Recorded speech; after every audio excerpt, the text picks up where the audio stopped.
Assalamualaikum warahmatullahi wabarakatuh. Selamat jumpa kembali dalam kajian Fikih Islam bersama Ustadz Dr. Dudu Hermawan MAG. Kajian ini dimulai dengan membaca teks, menerjemahkan, dan menjelaskannya berdasarkan Al-Quran, hadis, dan pendapat mazhab. Jika ada pertanyaan, sampaikan di kolom komentar. Jangan lupa like, subscribe, dan share video ini. Selamat menyaksikan.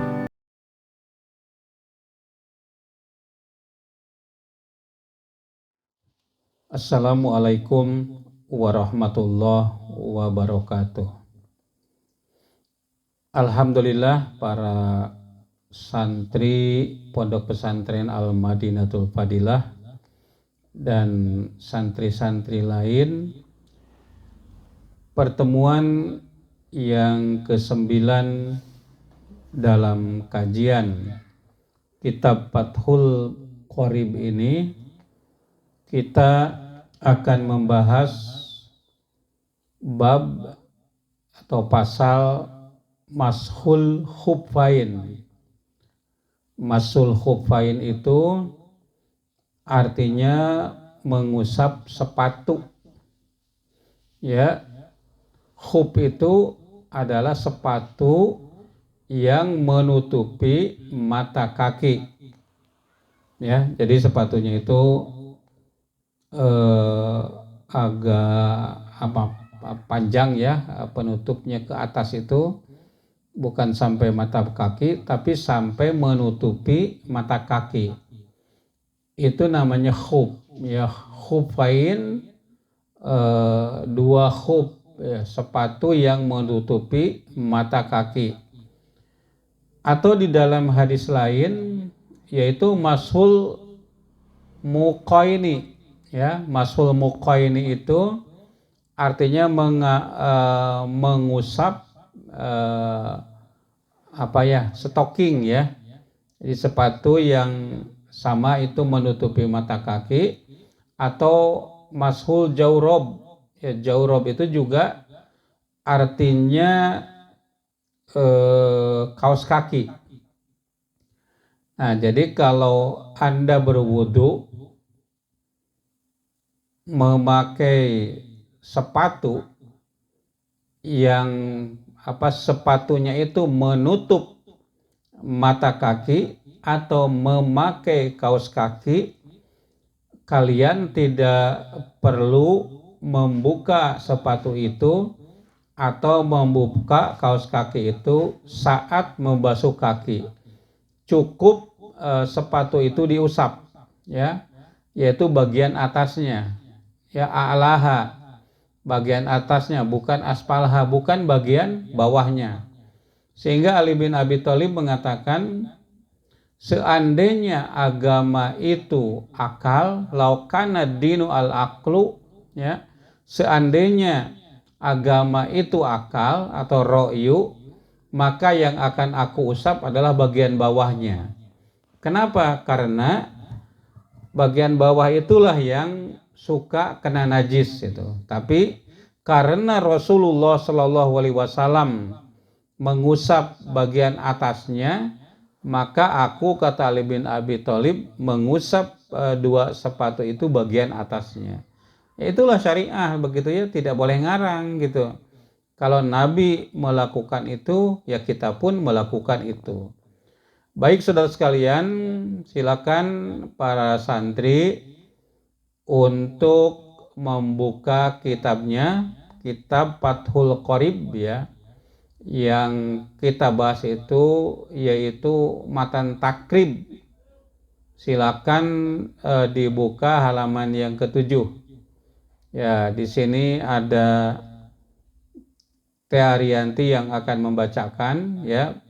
Itu di sebelah kanan atau kiri Teh Arianti? Ya, sebelah kiri silakan ya. Kitab Fathul Qorib yang sebelah kiri. Ya. Baik saudara sekalian, kita mulai dengan bismillahirrahmanirrahim. Faslun wal mashu alal khuffaini, dan mengusap, wal mashu mengusap, alal khufaini terhadap khufaini. Khuf itu kasut, dua kasut ya, sepatu yang menutupi mata kaki atau apa tadi, stocking ya, atau juga kaos kaki, jawrob.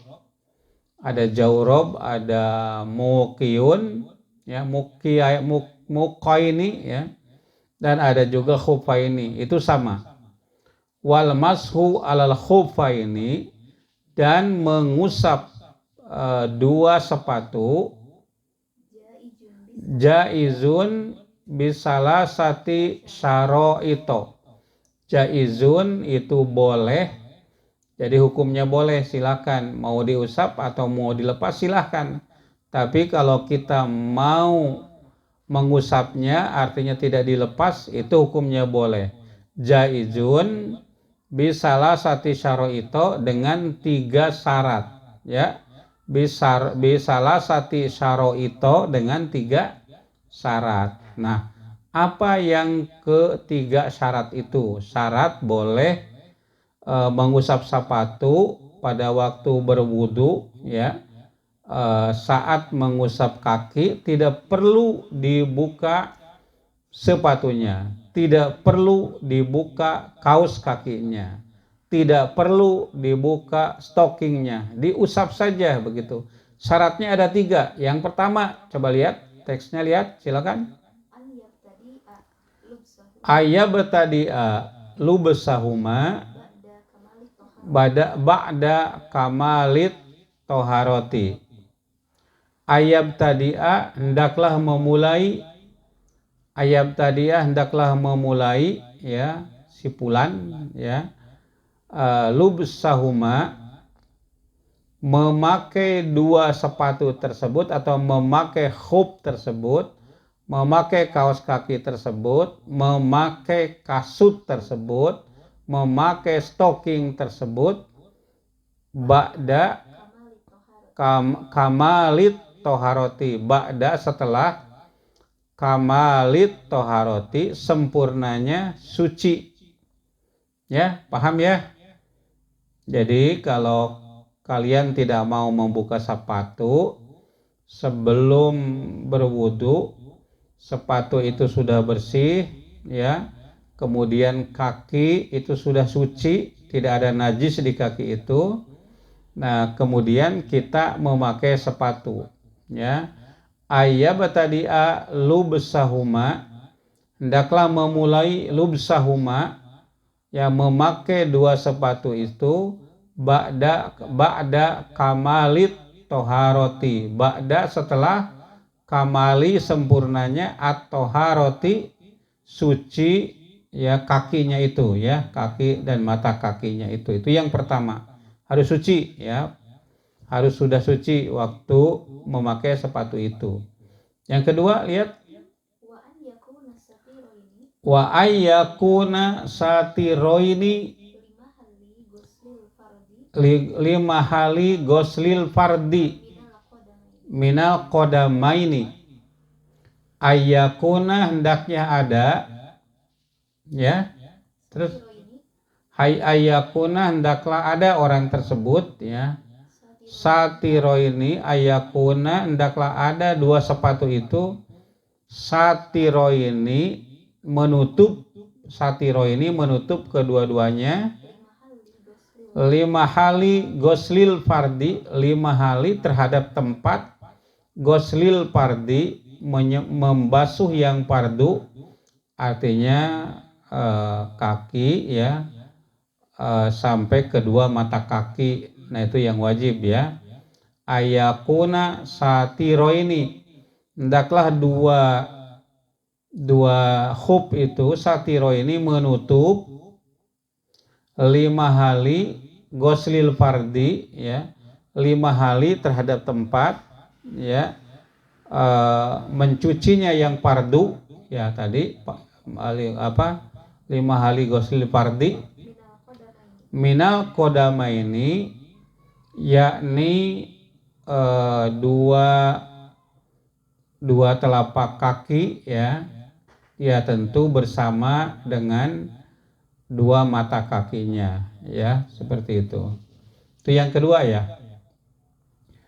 Syarat yang ketiga, wa ayyakuna, ya wa ayyakuna hendaklah dua khupain itu mimma ya dari sesuatu yumkinu yang memungkinkan, yumkinu yang memungkinkan ya, tatabu'ul masyi alaihima, tatabu'ul masyi berturut-turutnya atau terus menerusnya berjalan ya, alaihima di atas dua sepatu tersebut, di atas dua sepatu tersebut ya. Jadi sepatu atau kaos kakinya yang kuat itu, yang bisa dipakai terus-menerus berjalan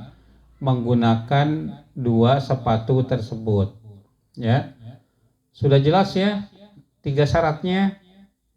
Syarat yang pertama tadi ya, sebelum memakai sepatu kakinya itu sudah suci, sudah bersih, tidak ada najis ya. Dampal kaki atau telapak kaki beserta dengan mata kaki itu tohiroini ya, tohirotaini suci dua-duanya. Nah yang kedua, kasutnya atau khupaininya ya, kasut atau stocking atau kaos kakinya itu menutup ya kaki sampai dua mata kakinya gitu. Jadi tidak sah kalau kita hanya mengusap sepatu sementara sepatunya tidak menutup mata kaki, atau memakai sepatu tetapi tidak pakai kaos kaki yang menutup dua mata kaki. Itu tidak bisa atau tidak sah untuk mengusap sepatu. Harus dibasuh seperti biasa kalau kondisinya begitu, tidak memenuhi syarat.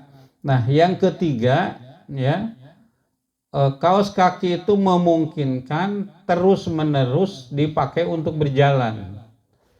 Jadi kalau kaos kakinya dipakai untuk sekali melangkah itu sobek ya, itu tidak sah untuk diusap ya, sepatu tersebut ketika berwudu. Nah itu materi yang pertama. Coba saudara sekalian dilanjutkan teks yang berikutnya ya. Iya, apa? Wayam sahul mukimu ya, wayam sahu dan mengusap sepatu atau mengusap kaos kaki atau stocking. Siapa? Al mukimu, orang yang mukim ya, al mukimu orang yang mukim, yauman walailatan, sehari semalam. Jadi kalau Anda berada di rumah, ke kamar mandi sepatunya tidak dilepas, kaos kakinya tidak dilepas, tidur juga kaos kakinya tidak dilepas atau sepatunya tidak dilepas. Nah itu untuk yang mukim itu 1 hari 1 malam. Coba diulangi. Wayam sahul mukimu, dan mengusap. Siapa yang mengusap itu? Al mukimu, orang yang mukim atau yang tinggal di tempat, di kampung halamannya. Yauman walailatan, 1 hari dan 1 malam. Yauman 1 hari, walailatan dan 1 malam, sehari semalam. Itu batasnya ya. Nah kalau baru setengah hari sudah dicopot, nah itu tidak bisa lagi diusap ya. Kalau mau berwudu ketika membasuh kaki tidak boleh diusap, harus dicuci ya. Jadi yang boleh diusap itu kalau sehari semalam tidak dicopot sepatunya atau kaos kakinya. Dilanjut. Wal musafiru, dan orang yang musafir itu bepergian jauh kurang lebih 80 kilometer atau 60 kilo ya. Salah satu ayamin walayalihinna, ya bilayalihinna, ya 3 hari, salah satu ayamin 3 hari, bilayalihinna, ya dengan malamnya, malam yang 3 hari itu, berarti 3 hari 3 malam. Jelas ya? Jadi untuk yang mukim diberi waktu mengusap sepatu atau kaos kaki apabila berwudu saat kita membasuh kaki. Jadi kakinya tidak harus dibasuh, cukup diusap saja ya. Pada waktu membasuh kaki cukup diusap saja. Bagi yang mukim berapa tadi? Ya, yaitu sehari semalam, yauman wa lailatan. Sedangkan bagi yang musafir ya 3 hari 3 malam itu batasnya. Kalau lewat dari 3 hari 3 malam ya, maka sepatunya dicopot, kaos kakinya dicopot, dibasuh seperti biasa ya ketika membasuh kaki. Ya, begitu ya. Silakan lanjutkan para santri sekalian. Wabtida'ul muddati, dan mulainya waktu ya al muddati ya min hini yuhdisu badalub sihima, min hini ya dari waktu kira-kira apa itu tadi yuhdisu ya berhadas kecil ya, ba'da lub sil khufaini ya, ba'da lub sil khufaini, setelah mengusap 2 sepatu ya. Ya, fa'in masa'a, satu-satu dulu ya. Menghitung ya, menghitung 1 hari 1 malam itu mulainya kapan? Menghitung 3 hari 3 malamnya itu mulainya kapan? Tadi disebutkan ya, wabtida'ul muddati, dan mulainya waktu ya itu kira-kira min hini yuhdisu, dari waktu berhadas ya, ba'da lub sihima, lubsil khupaini ya, memakai 2 sepatu. Paham nggak Teh Arianti? Ketawa berarti belum paham ya. Menghitung sehari semalam itu dari mana? Yaitu sejak berhadas setelah memakai 2 sepatu itu. Ya, misalnya ini kita mengkaji kitab ini sekarang sebut sajalah pukul 10 siang ya. Nah, saya sudah bersihkan kaki saya, bersih dari najis ya. Nah, kemudian bersih dari hadas begitu. Kemudian saya pakai sepatu dan kaos kakinya. Nah, kemudian 1 jam berikutnya jam 11 siang saya berhadas ya. Nah, kemudian kan kalau untuk sholat duhur nanti itu kan saya harus berwudu begitu. Nah, mulainya itu adalah ya sejak saya berhadas, berarti kapan tadi? Jam 11 itu ya. Jadi itu dihitungnya. Ya, bukan dihitung sejak memakai kaos kaki itu. Bukan dihitung sejak berwudu itu. Ya, tapi sejak berhadas setelah memakai khufain, ya, dua stocking atau jauruba, ini dua kaos kaki atau sepatu, ya, khufain. Jelas ya, baru itu dihitungnya. Sampai kapan berakhirnya?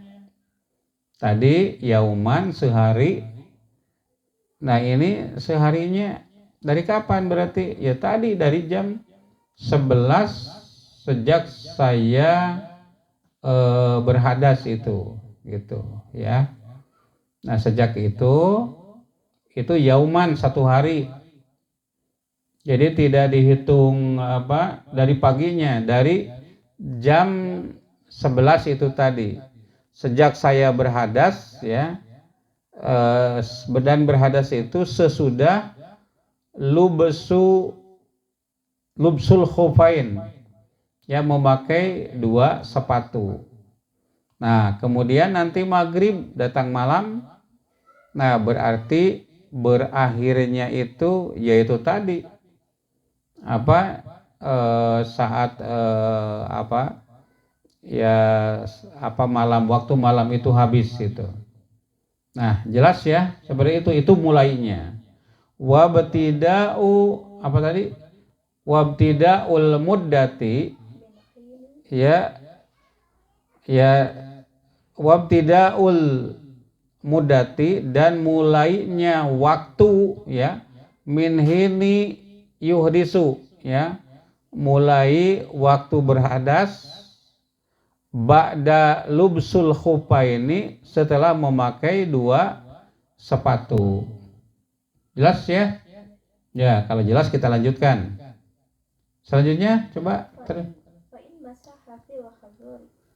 Fa'in masaha fil hadori, apabila, ya, maka apabila masaha, dia mengusap, fil hadori, di lemur, ya, di kampung, ke tempat tinggal kita, ya, fil hadori, di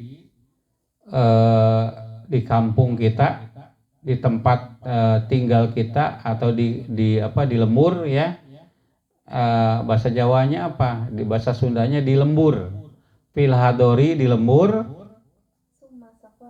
Summa saparo, kemudian dia musafir atau bepergian jauh. Ya, summa saparo, kemudian bepergian jauh. Atau masaha fis sapari, mengusap sepatu fis sapari, di perjalanan. Ya, kalau tadi mengusapnya itu di mana tadi? Di rumah, ya, fil hador. Atau mengusap sepatunya di mana? Di sapar, di perjalanan, gitu. Ya, di sapar, di perjalanan. Summa aqoma, kemudian dia itu mukim, ya. Atama, maka dia itu harus menyempurnakan masha mukimin, mengusapnya orang mukim. Jelas ya? Jelas atau belum? Terjemahnya jelas, tapi pahamnya belum. Ya, mari kita sama-sama memahami, ya. Bagaimana tadi teksnya? Fa'in masaha fil hadori, apabila mengusap sepatunya di rumah, di kampung, di lembur, ya. Ao pisapari, sumas saparo, kemudian dia pergi. Au masaha fi safari, atau dia mengusap di perjalanan. Summa akoma, kemudian dia mukim atau tinggal di tempat safar tersebut. Jadi tidak musafir lagi ya, tapi maksudnya kepada mukimin. Atama masa mukimin, maka dia harus menyempurnakan mengusap bagi orang yang mukim. Jelas? Atau belum jelas? Ya lah, perjelas ini maksud saya tadi akan menjelaskan ya. Apabila orang itu mengusap di tempat, misalnya saya di sini nih, ya di mana saya ini tinggal di perumahan Bale Endah, ya, Pataruman, Tarogong Kidul, Garut, gitu. Saya mengusap sekarang ini. Tadi saya misalnya sudah bersuci, kemudian memakai sepatu yang menutupi mata kaki atau kaos kaki atau stocking, ya. Nah, kemudian saya pergi ya jam 11 siang itu, ya. Nah, atau ya memakai atau mengusapnya itu ya itu ketika di perjalanan. Kemudian ya saya itu mukim. Nah, maka saya itu dihukumi orang yang mukim, bukan dihukumi orang yang musafir. Kalau yang mukim itu tadi batasnya berapa lama? 1 hari 1 malam. Kalau yang musafir berapa tadi? 3 hari 3 malam. Nah, karena saya bermaksud mukim di tempat tujuan tadi, maka batasannya 3 hari, bukan 3 hari 3 malam, tapi 1 hari 1 malam, ya. Atama, maka saya harus menyempurnakan mashal mukim, mengusapnya orang yang mukim. Berapa tadi? 1 hari 1 malam. Nah, jadi katakan saja saya memakainya itu di rumah ini, ya. Jadi kalau Anda melihat ada buku-buku di belakang, ini berarti saya berada di rumah, pilhador itu tadi. Mengusap saya ketika di rumah itu, kemudian saya musafir. Sampailah katakan nanti itu saya di Jakarta dan saya mukim di Jakarta. Kurang lebih pukul 15 ya. Sore hari nanti begitu ya. Nah, sejak mukim itu, kalau begitu saya dihukumi mukim. Kapan itu berakhirnya? Nanti, yaitu sesudah subuh gitu. Jadi tidak 3 hari gitu ya. Karena ya saya bermaksud mukim di tempat tersebut begitu ya.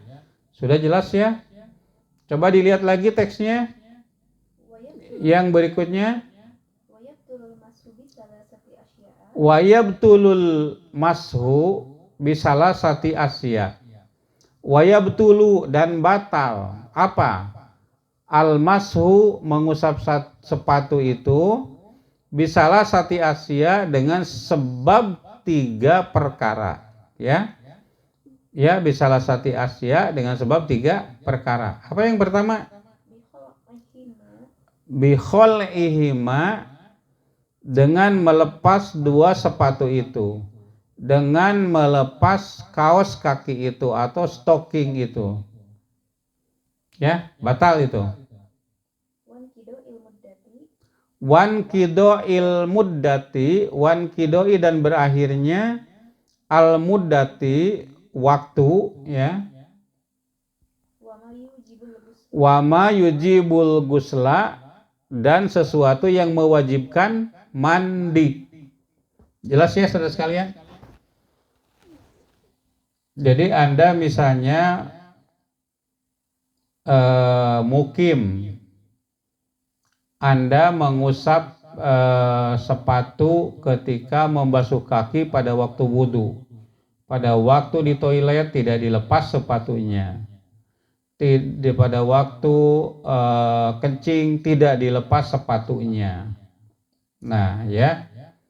Nah, tetapi ya ketika Anda akan sholat, ya waktu baru 1 hari itu sepatunya itu dilepas, maka mengusap sepatu itu menjadi batal, tidak berlaku lagi. Ya, tidak berlaku lagi. Itu yang pertama. Nah, yang kedua, wan qidoil muddati, habis masa berlakunya. Ya. Jadi katakanlah Anda mukim, ya, sepatu tidak dilepas, kaos kaki tidak dilepas selama 1 hari 1 malam. Kalau sudah 1 hari 1 malam, berarti mengusap sepatunya itu batal. Ya, tidak boleh mengusap sepatu lagi. Karena apa? Karena sudah berakhir masanya, walaupun Anda tidak melepas sepatu itu.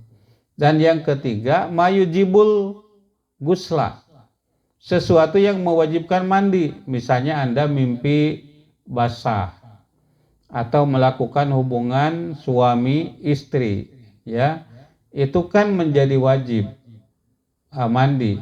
Itu batal, tidak boleh diusap lagi, ya. Atau misalnya perempuan itu keluar darah haid atau darah wiladah, darah yang keluar berbarengan dengan bayi yang dilahirkan, atau nipas, ya, yaitu darah yang keluar dari kelamin perempuan, ya, setelah melahirkan, itu namanya darah nipas. Nah, itu tidak berlaku lagi masul khuffain itu apabila ada sesuatu yang mewajibkan mandi. Jelas ya, itu ada keringanan, ya. Dan bukan hanya mengusap sepatu. Anda yang berwudu tapi memakai imamah, tutup kepala. Tutup kepalanya itu tidak harus dibuka, cukup diusap saja sebagai pengganti mengusap, ya, mashur ro'si, mengusap kepala, ya. Jadi tidak perlu dibuka. Misalnya Anda berwudu di tempat umum, ya, memakai imamah tutup kepala, memakai khuf atau sepatu yang panjang, stocking, kaos kaki, itu ketika membasuh, mengusap kepala, itu tidak perlu dibuka imamahnya itu, tutup kepalanya itu, kerudungnya itu, tidak perlu dibuka. Kemudian giliran membasuh kaki, sepatunya tidak perlu dibuka, kaos kakinya tidak perlu dibuka, stockingnya tidak perlu dibuka, diusap saja, ya, bagian atas dari sepatu itu.